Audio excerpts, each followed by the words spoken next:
third one is social media. And I got to speed it up here a little bit here just to kind of keep it going. There's a lot of information here. Social media, people have all heard about Facebook. And so this is where you go. The next generation down is the millennial generation. And that's, of course, Zuckerberg, who is the founder of essentially Facebook. Now, the other way, that Metcalfe's law thing I explained, the more practical way to understand this is this. And this is understand why social networks are so powerful. Is essentially you get exponential growth in social networks from a very interesting, simple dynamic. It's that if you start with one guy or one woman in a network and they say, I'm going to invite 2 people. And you say, OK, now there's 3 of us. And those 2 people say, OK, I'll invite just 2 people. Boom. You've just doubled. Doubled. By square, it's exponential. And those 2, then those 4, they say, OK, I'm going to just invite just 2. It's easy to do 2. Boom. Doubled again. And those 2, they do the same. Boom. They double again. And then you're back in that doubling thing I showed you, which is the next click would, boom, shoot it out to the edge of the stage. And the next one would, boom, shoot it out close to the edge of the wall. And then it would, boom, blast through the wall. And pretty soon you'd be across the street, right? That's what's happening with social networks. No one person is doing any much more work than just inviting 2 people.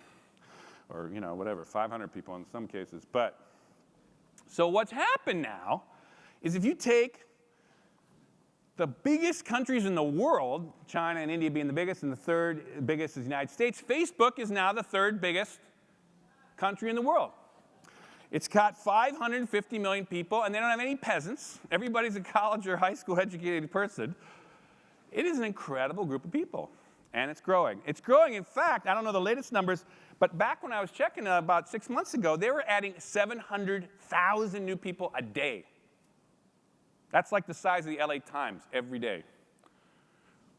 Crazy numbers. And then, of course, the numbers here, we could go through this in more time. But people say, oh, well, OK, what's the big deal? Well, one of the things is out of that 550, half of them use it every day. So you can say, well, it's not just you go on once. They go on every day. The average user basically spends an hour every day on it, the average user.